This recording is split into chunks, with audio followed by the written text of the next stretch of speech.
جه برنامه کل کنکشن دنگی امریکا اف دمو همی دمنو باش بیرن هجا از صالح دمیجر لگل هفکار خو ام هیویا ساقی و سلامتی جورا دیکنو بسنو چایان دست به برنامه خود کن. نانسی پیلوسی شش دموکراتان با کمیته چاودیری آلیکاری شر کرونا بناو دیکه. ریخستن خیرخوازی ان امریکا رولک بر به چاو د آلیکاری خلکی دل دیجی کرونا دلیزنه. انجمن اولکاری نتوین یگرتی در باسکرنا آلیکاری هم بو سوریه گوتو بیش دیکه.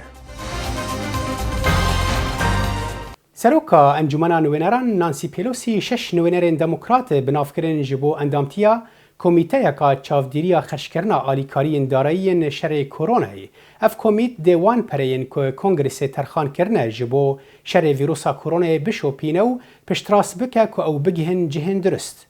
او نزدیکی 3 تریلیون دلار امریکی نو مزنترین پاکت رزگار کرنا آبوریه ده دیروکا امریکای ده. نوینرین کوماری لی دجی آوا کرنه وی کمیته نو هن جوان وی وکو امپیچمنتا دویم بناو دکن. لامریکا هجمارا مرین جبر کرونا 60,000 کس در باس کریه و ج شر ویتنامی جی بهتر امریکی کشتنه. لیدی ساجی سرکرده این هن ولایتان پلان دکنه که بندان کم بکنو اف جی لگور زانیاران رنگ ببه سدما پیلکا دنا ویروسه. جبو زانیارین بهتر دوی درباره دا هفکارا من هیرو زنگنه لگل دکتور جگر ریکانی پروفیسور زانیگه جان هاپکینز آخوی.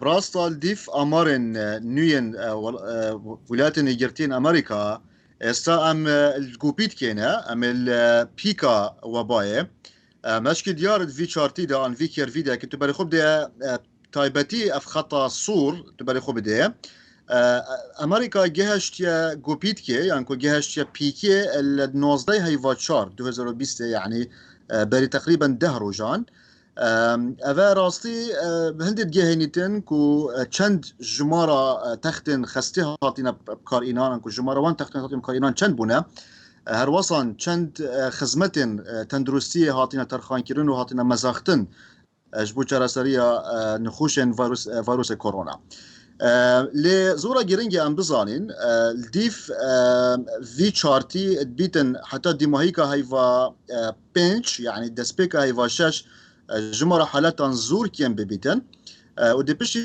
كي تشينات قناغا كديدا او جي بين قناغا كونتينمنت انكو دي تشاوشين هندك كريالين ديرابين جبو هندك و امبيلا كادي انكو شلقا كادي ان شابولا كادي فيروس كورونا ولكن شيء استاذ باز لو شابوليت الاكريكابوي هي او شابوليت اللامانجي نو بو يانز جاري كتير سر هالبداتوا باشا دكتور توبي دوايا اگر او شابولي كورونا جاري كتير دس بكاتوا لمس بابلين لكوتاي امثال بهمان شوي ام جارا هر اوا بهيزه بيت يان كمتر ابيت بله اگر هم خلال في فتره ما قلتي يعني بشتي هيفا 6 حتى دي مهيكا هيفا 8 هكا ام نرابين زيدا كيرنا جمارة تيستان انكو يا تاقي كيرنا انكو بشكنينا هر وصا ام جمارة تختن جافديريا تشر انكو اي سي يو زيدنا كاين بيتن شابولا دوي يا فيروس كورونا بهستر بيتن شابولا ايكي وهر وصا چند تشيبو يجي الجل سبانيش فلو انكو انفلونزا اسباني الصلاه هجدي كو شابولا دوي يا انفلونزا زور بهستر بو شابولا ايكي لزورا جرينكي ام هربصا بزانين كو بيتن اف كيرفي ماني كان يشاداين يا امريكا هميه لهر ولاياتك امريكي كيرفي خوها وهندك ولايات بزحمت ام بزانين كا جوبيت جهشنا جوبيت كيانا مثلا كي ام بري خوب دينا نيويورك يا ديارك وجوبيت كابل بيتن نزيكي ام دبري خوب دينا بالضبط هذا نيويورك في داس بيتكتن دياركون نهي هيفا تشار جاشينا جوبيتكي لكن تبري خوب ده وكي مثلا فلوريدا زورا بزحمتها هديسا خطا صوركو ام جوبيتكي بدينا بيش چونكي اوروبونا بجنيه سوشيال ديستانسينج ميجرز انكو برين ماين ديركتنا خلكي وهربصا جرتنا جهن جشتي رابونا لورا كيريفا وان فلاترا انكو راس ترا وبزحمت ترى ام بزانين كا كوبيت كابل كيريا تورلوكو اگر لا بابلين زانياري كان بسبارت بدروس كدني فاكسين ياخد چاره سريك بو ام پتايا استال كيو داين ولاتي گرتوكاني امريكا لكيو دوزينوي چاره سريكا بله بالنسبة فاكسيني براستي نوكانيزيكي 19 فاكسينا تنا تذكرن برا بتري الأمريكانا وهربصان تشينيجي هنا والأوروبا جي هنا لهر الديف داتا أمريكي أدبيتن شكلنا فاكسيني أنجي خلاص بونا تاقي كرنا سر فاكسيني 12 حتى هجده مانغان فاكيشيتن يعني بيتن الهيفا سي صار بهتن 2021 بردست ببيتن لزانكويا اوكسفورد بريطاني ديار كيريا كود بيتن او بشن هي مانجي نهدا انكو مانجي دهدا يعني نهي حتى ده فاكسينا كي بردست بكنو بتا دابشكرن لسرانسری امریکا ریخستنین خیرخوازی رولک مزن جبو آلیکاریا مالباتن پریشان دلیزن و دوی کریزا کورونا دجی وان رولک هین برستر لیست. هفکار من یحیی برزنجی سردان جهکی بلاف کرنا خوارن و آلیکاریان کرو اف راپورت آماده کر. ام اتومبیلانو سدانی کرد. کرو دکنا رخراوی هوب هیوا بشی چند هفته خواردن با خورایی دبنو بو خزانه کنیان. لەوەتەی کۆرۆنا ڤایرۆسیش هاتۆتە ئاراوە ژمارەی خێزانەکان و پێداویستیەکانیان زیاتر بووە. جاران خەڵک خۆی دەچوو پێداویستیەکانی خۆی کۆ کردەوە. کۆرۆنا ڤایرۆس ئەوەشی گۆڕیوە. بەدڵنیایی و ژمارەی خێزانەکان بەرز بوونەتەوە بە هۆکاری ئەوەی زۆر خەڵک کاریانە دەستداوە. قوتابخانەکان داخراون خەڵکێکی زۆر پێویستیان بە کۆمەکە ئێمەش ئەو کارە دەکەین. کاتی ئەوەیە هەمومان یەکدەست بین.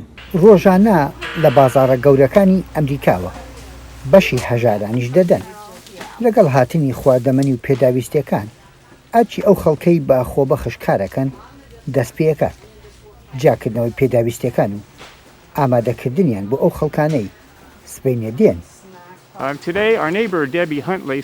هاوسێکەم وتی دێی بچین بۆ شوێنەی کاری خۆبەخشی دەکەن لە سێ شەماندا خەڵکێکی زۆر دێن پێویستیان بە خۆراکەیە. بەهۆی ڤایرۆسی کۆرۆناوە خەڵکێکی زۆر بەکار بوون. من و هاوسەرەکەم بڕیارماندا بین کۆمەک بکەین بۆ خەڵکی پێویستیان بە خۆراکە. پێم خۆشە کە دێم بۆ فودبانک بۆ یارمەتیدانی کۆمەلگە و یارمەتی ئەو خەڵکەی کە پێویستیان پێیەتی. یارمەتیەکیشە بۆ من کە کارێکی خۆبەخشی دەکەم حەز دەکەم خزمەتی خەڵکی تر بکەم. لە سەرتاسەری ئەمریکا ئەم جۆرە ڕێکخراوانە خۆبەخشانە خواردن کۆ دەکەنەوە و هەفتانە بەسەر خەڵکی کەم دەرامەتدا دابەشیەکەن. هەرچی لێرە کار دەکات بە خۆبەخشە و پارە وەرناگرێت. لەم دۆخی کۆرۆنا ڤایرۆسەش پشتیوانی یەکتری گەرمتر بووە.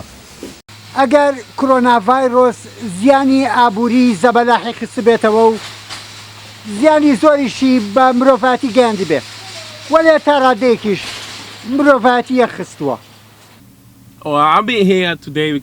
من ئەمڕۆ لێرەم لەبەرەوەی دەزانم کە خواردن دەبەخشن. ئێستا ئەم کارە زۆر یارمەتی دەرە لەبەرەوەی زۆر کەس کاری نەماوە. من دڵخۆشم لێرەم. پەیامی ئەم بەرپرسەی ڕێکخراوەکە زۆر هەڵەگرێت. دەستگرتن بە هەندێک ئاکاری مرۆییەوە هەرچی پەیامی ترە تایدا ئەتوێتەوە.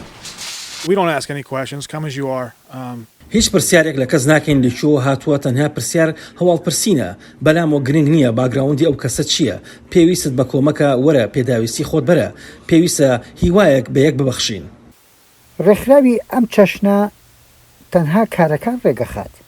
دەرگای خێرخوازان دەکوتێ و ئەوەی کۆشی دەکاتەوە وەک مافێک دەیگەڕێنێتەوە بۆ بەشێکی کۆمەلگا. پەیامێکە بۆ ئەوانەی کەم دەرامەتن پێیان دەبێژن ئێوە لەبیر نەکراون. یەحیا بەرزنجی دەنگی ئەمریکا شاری هارسنبرگ لە ویلایەتی ڤێرجینیا. وەگەلێک وڵاتان لە ئەمریکاژی بەڵاوبوونا ژنشکەوەیا ڤیرۆسا کۆرۆنای ڕەوشێکی دروست کرد کو تێدا ئاڵاوێن کەسایەتیین پاراستنێک کێم بوون وەک لەپک و ماسکان تا ئاستێکی کو ئێدی دابینکردنا ماسکان بۆ ئەرکا گەلک ئالیان. ئەندامên هێزەگارتیا نیشتیمانییا ویلایەتا وێست ڤیرجینیا لە ئەمریکا دیزاینێکی نیە ماسکان دروست کریە و دوهێڤیە دانە ku وەکو ماسکên N95 bin. ev berhema qalibê 45 biye ew bi xweş bû maskan dihêm karînan. Çunkî belavbûna vîrusa korona bûye gerekên bûna pêdiviyên xwe parastinê û di gel da mask jî kêm bûyne li seranserî Amerîka. Piştî demjimêrekê ji qalibî tînîn der û bû mavê 24 demjimêran li cihekî danîn heta prosêsa heşkirinê bi dimahî tê. Roja dîv da hil dikeyin û parçan pêve dikeyin. نه اندامین هزا آسمانیا 167 یا ولایته رابویا بکار قالبدان و پیکوکرنا پارچین ماسکان ل مارتنسبرگ وست ورجینیا.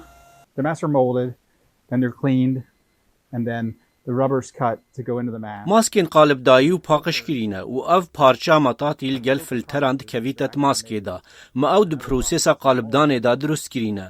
û ev filterên taybet yên germkirin û paqişkirina hewayê yên HVAC-yên malan e. Filterên taybetin yên ji çend qatan pêk hatîn. اف ماسکی کو جه ماسکی N95 دکرید به شیپرد ماسکی هاتیا ناف کرن. به ناو زانکویا شیپرد یا کو اف ماسکل درست کرین. گروپên alîkariyên ku bi netewên yekgirtî ra kar dikin dixwazine ku encûmena ewlekariya netewên yekgirtî bi awakî lezgîn rê bide bi karanîna dergehê sînoriyê El Yaroubiyê di navbera Sûriye û Iraqê de ji bo dabînkirina alîkariyên tenduristî yên şerê koronayê ji bo wê herêmê. د کۆمبوونا ئەنجومەنە ئەولەکاریە نەتەوەین یەکگرتیدا داخوازا بکارانینا دەرگەهی ئەلیعروبیە بوو لێ نوێنەرێ رووسیا لێ دژی دووبارەڤەکردنا دەرگەه بوو.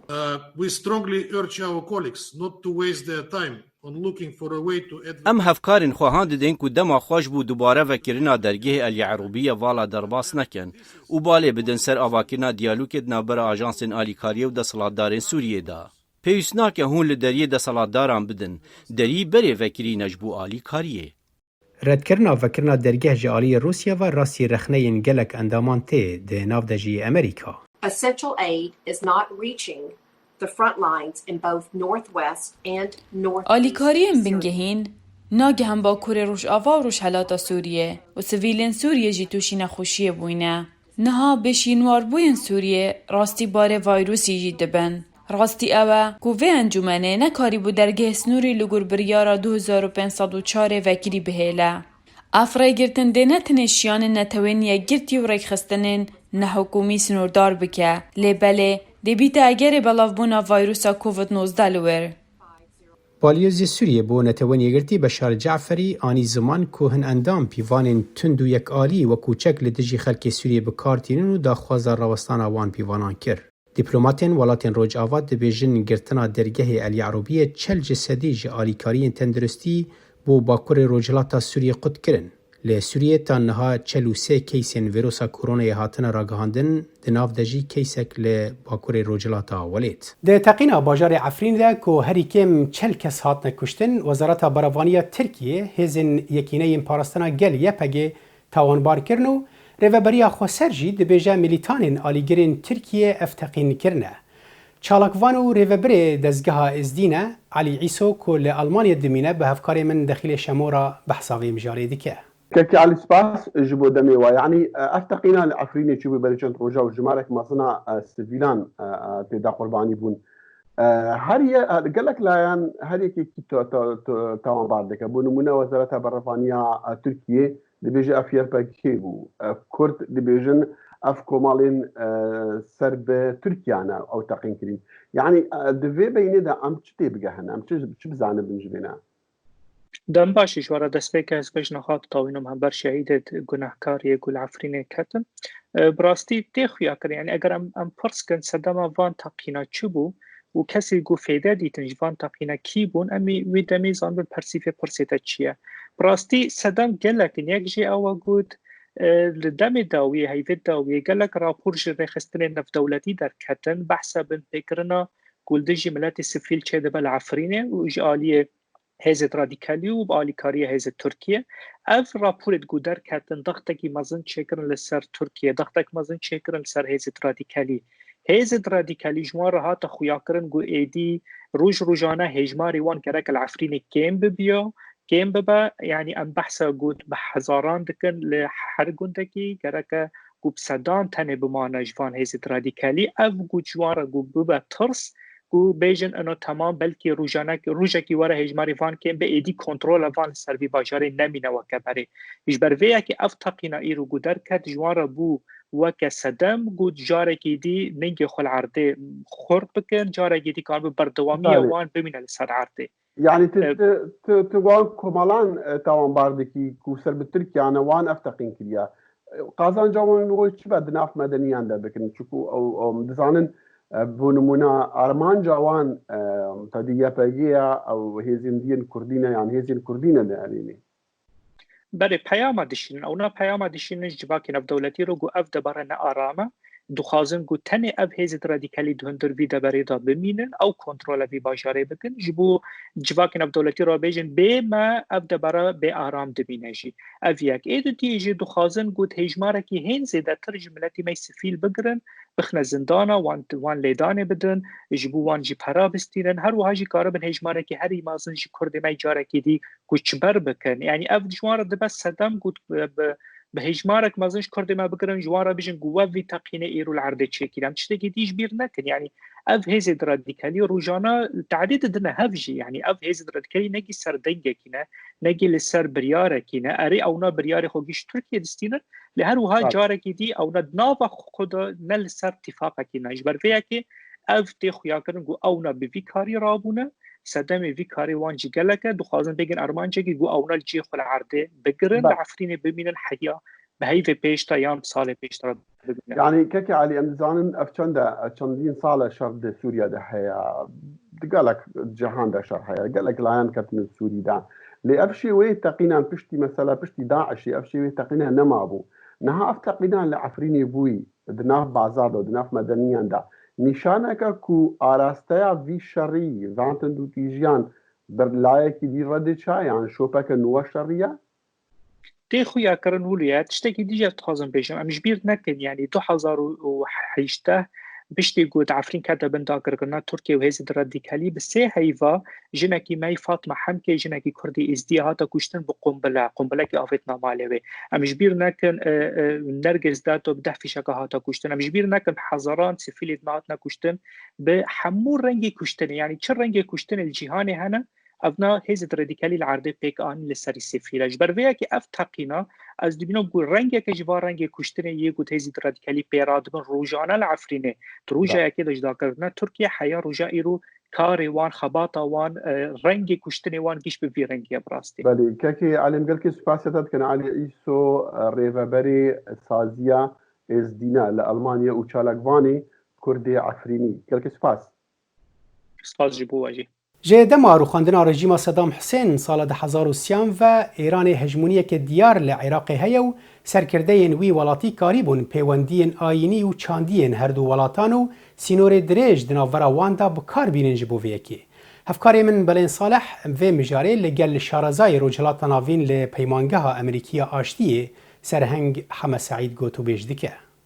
کاک سەرهەنگ یەکێک لە کێشە هەرە سەرەکیەکانی عێراق دەستێوەردانی وڵاتانە لە کاروباری عێراقیدا بەڕای جەناب لە پەیوەندی بە ئێرانەوە عێراقیەکان دەتوانن کارێکی وا بکەن هەم کاریگەری و هەم ڕۆڵی ئێران لە عێراقدا کەم بکەنەوە ڕاستە عێراق کۆمەڵە کێشەی ناوخۆیی و دەرەکی هەیە و دەوری ئێران یەکێکە لەو کێشانەی کە زۆر بازەکرێ سەرکردە عێراقیەکان هەیانە ئەتوانێت کارکا لەسەرەوەی کە ئەو دەورە کەم کاتەوە بەڵام نایکا لەبەرەوەی کە پێشوازی لێەکە و هەنێکیان لە دەسەڵاتیان نییە بەڵام بە ئەم ڕۆژەی کە پێگەیشتوین لە ئێستاە وێنەکە وایە کە عێراقیەکان ناتوانن یاخود پێشوازی لێەکەن بۆی کە ئەم دۆخە بگۆڕێ ئەبێت تەماشای ئەو مێژۆکن ئێران و عێراق چۆن گەیشتن بەم دۆخە ئێران بە کاری ورد بە استراتیژ بە ئیشکردن لەسەر بواری سیاسی و ئابووری عێراق گەیشت بەم ڕۆژە بە قۆستنەوەی هەنێک هەل لە دوار ڕوخانی سەدام لە ئەزمموی داعش گەیشتەوە بەم ڕۆژە و بەشێک لە عێراقیەکانیش قەرزاری ئێران بوون لەبەرەوەی کە سوودیان لێ وەرگرتووە لە ململانەی ناوخۆیە بۆی کە ئەمە پێچەوانە بکرێتەوە کاتێوێ و یەکێک لە وزانەی کە ئەمەلی بەخشی بە ئەوەکرێ ئاقاری شت لە عێراق بگۆڕێ ئەو پێش خۆپیشاندانانی خواروی عێراق کە گەنجی شیعە دێنە سەر ئەو دێنە سەر ئەو بەڵام ئەمێ پێشتر ئەوە بزانم دوورکەوتنەوەی ئەمریکایانی ئێستا هەستێکەیە لە ناو عێراقیەکانە کە ئەمریکا لە بواری سیاسی عێراقیە دوورەکەوێتەوە ئەمە چەند کاریگەری هەبوو بەسەر زۆرترکردنی دەستێوەردانی ئێران بەڵێ خۆی گومانی تیان نییە کە دووشت بێت وەرچاو بگرین یەکەم تەنانەت کاتێک کە ئەمریکا لە عێراق بوو بە هێزی 167,000 جوندیەوە ئێران هەر دەورێ بینی و یاریکەرێکی بەقوت بوو لە دواکشانەوەی ئەمریکا لە ئەخیری 2011 بۆشاییەکی بەجێهێشت ئەمریکا و ئەم بۆشاییە ئێران زۆر زیرەکانە پڕی کردەوە، داعش و کارێکتەری تر پڕیان کردەوە. ئێستا ئەمریکا ئەوێت ئەم ئاڕاستەیە بگۆڕێ و ئەم باڵانسە بگۆڕێ، بەڵام پاش ئەم هەموو ساڵەوە بە ئاسانی ناکرێ و پێویستی بە ئامراز و سەرمایە گوزاری هەیە لە وەخت لە شێوازی کار کە ئەمریکا و کۆمەلگای نێودەوڵەتی و سەرکردە عێراقیەکانیش بیگرنە بەر، بەڵام لە ئێستاە ئەمە بە تەواوەتی بەرجەستە نییە و ئیشی زیاترێوێ. سەرنگ بۆ خۆش دەزانی ینی هاوکاتی خۆپیشاندانەکانی عێراق لە شارە پیرۆزەکانی شیعەجدا کۆنسڵخانەکانی ئێران سووتێنران. جا پرسیارەکەم بەڕاستی ئەوەیە هەم سەرکردە شیعەکانی سەر بە ئێران لە عێراقدا لەو پەیامە تێگەیشتون ڕێبەرانی ئێران خۆیان لە پەیامی گەلی عێراق تێگەیشتون؟ ئەوەی کە بینیمان ئەو نیشانانی کە تاکو ئێستا هەیە چ لە سەرکردەکانی عێراق و چ لە سەرکردەکانی ئێران وا پیشان نایەن کە تێگەیشتنی ڕاستەقینە هەیە بۆ ئەوەی کە چی ئەگوزەرێ لەسەر ئاستی کۆمەڵانی خەڵکی عێراق و ئەو خۆپیشاندانەی کە ڕووی داوە. لەبەرێک ئەم پێنەزانینەش یاکو جوێی پێنایەن یاخود هەستەکان دەتوانن سەرکوتی بکەن، بەڵام لە ڕاستیە تووڕێی خەڵکی عێراق زۆر لەوە قوڵترە و زۆر لەوە جددیترە کەوەی کە تاکو ئێستا مامەڵی لەگەڵا کراوە. ئەگەر شێوازی ڕاستەقینە بۆ نەگیرێتە بەر بۆ مامەڵەکردن لەگەڵ کێشەکانی خەڵکە لە هەژاری، لە ریفۆرمی سیاسی، لە خزمەتگوزاری، ئەکرێ ناسەقامگیری و نوتیژی زیاتر بەدۆ خۆیان بێنێ. پرسیارم زۆر بە کورتی پێم بڵێ، بۆ خۆ دەزانی عێراق لە بەردەم پێکهێنانی کابینەیەکی نوێدایە و ئەگەریش زۆرە کە مستەفا کازمی کابینەکەی پەسەند بکرێ. مستەفا کازمی دەتوانێت هیچ ڕۆڵێکی وا بژێڕێ کە ئەو ڕۆڵەی ئێران لە عێراقدا کەم کاتەوە؟ ڕۆڵی سەرۆکوەزیران بێگومان گرنگە کە ئەتوانێت دەورێکی ئیجابی ببینێ لە هاوسەنگیکردنی پەیوەندی عێراق لەگەڵ ئێران و وڵاتانی ترە، بەڵام ئەوەی کە ئەزمموی عێراق پیشانیەوە لە 2023ەوە کە سەرۆکوەزیران کیفایەت نییە بۆ ئەوەی کە ئەو کردارە بکرێت. حیزبە سیاسیەکان، سەرکردە سیاسیەکانی تر دەوریان زۆر زۆرە لەم مەسەلەیە و لە ئێستاە بەڕای من عێراق کێشەی نوخبەی سیاسی هەیە، نەک کێشەی سەرۆکوەزیران. سەرۆکوەزیران لەوانێت سەرڕمی کێشەکان بێ وەکو نەتیجە ئەیبینین، بەڵام کێشەکە سیستمی سیاسی و بڕیارانی سیاسی عێراقەکە حیزبەکانە نەک سەرۆکوەزیران. ئاکسەر زۆر سوپاست دەکەم بۆ تێبینی و سەرنجەکانت. سپاس بۆ تۆش. لە ئوسترالیا کەسێن نو دگەهن وی وڵاتی ڕاستی پرسگرێکن پەیداکردنا ماڵانتێن مالباتن کۆ داهاتێن وان کێمن نکارن کریاخانیان بدن. پرۆگرامە حکوومەتێ یا دابینکردنا ماڵان چارەیە، لێوێژی لیستەکە درێژە خەلکی هەیە. ببی خودی پارچەکە ئەردی و جێ یاریە زاروکە خەونەکە تەوایە ئوسترالیانە. لێ مالباتا هەملیک و کۆپەنابەرین سوورینە بتنێ دخوازن لە جێهەکێ بوو دەما چەند مەهان بمینن نها ئەو دخانیەکێدا دیژین لە ڕۆژئاوایە سیدنی. I live in Australia now. Ez niha li Astralya dijîm. Min 5 salan da 5 caran mala xwe guhard. Ev gelek zehmet e bû min û bû zaroka bû dibistana wan. نێچیروان یە 10 ساڵی و جان یە 9 ساڵی فێربوون di her salekê da rengên cilûbergên xwe yên dibistanê biguherin. Wan pê nexweşe di her salekê da bibne xwendkarên nû. I don't want to leave because like من نەبێت ez bar bikim. Ev ji cihêdî baştir e, min hevalên baştir hene. Dayka nêçîrvan û canî nikarit çi misûgeriyan bidit. Li dîvgeran bû kiriyeka erzan bi wata jiyaneka nebinecih dêt. He said I want to go to my school, not your school. Ew dibêjît ez dixwazim biçme xandingeha xûneyek anî. Ew yê nerehet e. Lê bû min zehmet e divêt ez careka dî daxwaza guhardina xanî bikim. Ji ber giraniya kiriya xaniyan ev malbata herdem vedguhêzit. Ev çêdibet li dema xwedan dahatên kim pitir ji 3% ji diravê xwe yê heftiyane bo kiriyê xanî xerc dikin. When new arrival come to Australia or refugee Li dema nû hatiyan penaberdigehna Astralya, xudanê xaniyan girêbestan bû 6 mehan çê dikin. Ji ber ku bawerî bi dahatê wan nahête kirin.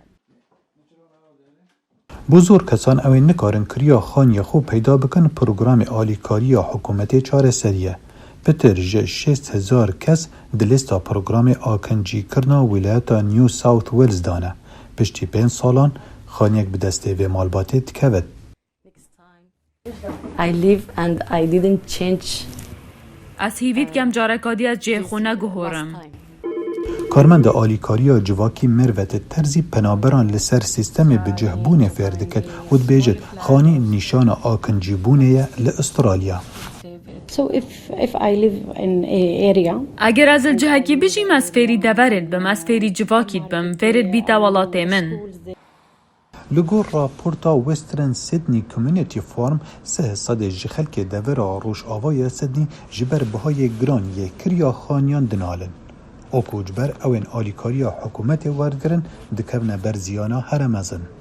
مهانیسانه لهرما کردستان عراق دما برینا موین پزا که تدا خلق موین پزن خواهد دبرنو دبا بونه که جواکی که ناسو دوستو مالبات لحف کن ببنو وی کاری لگل هف بکن. پامنره مال سلیمانیه او راپورت آماده کریه. استا ورزی برینه آجالا. لەلادەیەکی دوورەدەستی گەرمیان ئەم هەوڵاتیانە بە شێوازێکی کلاسیکی خەریکی برینەی مەڕەکانیانن. لێرەدا و لە برینەی ئاژەڵدا کوری ئاژەڵەکە بە هەورین لێ دەکرێتەوە تاکو گەرمای وەرزی هاوی ناڕەحەتیان نەکات و بەم شێوەیەش پاکتر ئەمێننەوە. ئەم وەرزە وەرزی برینەیەتر لە مانگی 4 تا مانگی 6 خەڵک ئەیکات وە گوێرەی وڵات و شوێنە. ئاوای وایە سارترە لەو ژوورانە درەنگترێکن. لا ئێمە گەرمترە زووترێک. وەک دەردەکەوێت برینەوەی ئاژەڵ کارێکی سەختە و وریایی و ئارامیەکی زۆری دەوێت. ئەم کارە سەختتریش دەبێت وەختێک ژمارەی ئاژەڵەکان زۆرن و لە سەروی سەد سەرەوەن. لە سەعات 8 خەریکین ئەوە سەعات 12ەیە نەوە سەرمان بڕێتەوە. ئیتر عەزەتی بووە هیوایە کۆرپەوە هیوایە هەرەشە. هەرەشەکەی ئایبینێ بەس کۆرپەکەی عەزەتمانی داوە. ئیسا سی سەری ماوە تەواوی بکەین. والله هيدرا حرموي عزتني دا زور بي اما عزتني دا زور عزتني دا والله اما نقرص عذابي زور حيوان داري وبرينو شواني وكاوجوداني زوساني وكشتي عن قريز وقران مالي عائليه كامل يقرق يعني سيو شواجني قرق شوا بين زلامي قرق زور قرص يشكردني مزيد المجموري تلدم دشتارو يشكار الوت ڕادەی قورسی برینەوەی ئاژەڵ لە جۆرێکەوە بۆ جۆرێکی تر دەگۆڕێت. هەندێکیان ئاسانتر لێ دەبنەوە هەندێکیشان شوانەکە بە تەواوی هیلاک دەکەن.